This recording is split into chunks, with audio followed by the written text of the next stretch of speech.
তুমি যদি বিবাহিত মহিলাকে পটাতে চাও তাহলে আজকের এই ভিডিওটি তোমার জন্য।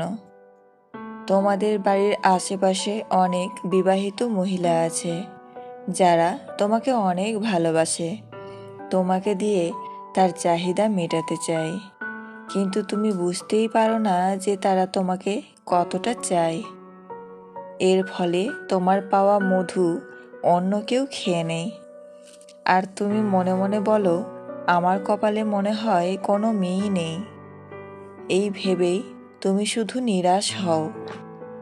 আর যে বিবাহিত মহিলার ভালোবাসা পায় সে ভালোবাসা কিন্তু ফুরাতে পারে না, কারণ বিবাহিত মহিলারা যখন ভালোবাসা দেয় তখন তা উজাড় করে দেয়। আর এই ভালোবাসা পেতে হলে তোমাকে এই গুরুত্বপূর্ণ কথাগুলো মনে রাখতে হবে।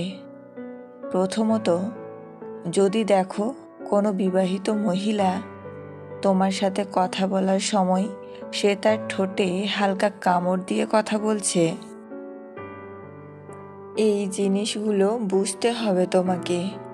ঠোঁটে কামড় দিয়ে কথা বলা মানে ওই জিনিসটা করতে চাই যেটা তুমি ভাবছো। দ্বিতীয়ত, যদি কোনো বিবাহিত মহিলা তোমার সাথে হাসতে হাসতে কথা বলে এবং মাঝে মাঝে গায়ে হাত রেখে কথা বলে, তাহলে মনে রাখবে সেই মহিলা তোমাকে অনেক পছন্দ করে। তৃতীয়ত, তোমার সৌন্দর্যের কথা তুলে ধরবে। তুমি কতটা সুন্দর সেটা বলবে। যেমন বলতে পারে, তোমার বডিটা বেশ সুন্দর, তোমার চোখগুলো বেশ সুন্দর, চুলের স্টাইলগুলো খুব সুন্দর। এই ধরনের কথা বলা মানে তোমাকে সে পটাতে চায়। তোমার জীবনে খুব কম মানুষই আসবে যারা তোমার মতো মানসিকতার, তাদেরকে হারিয়ে যেতে দিবে না। এই রকম মেন্টালিটির মানুষ পাওয়া ভাগ্যের ব্যাপার।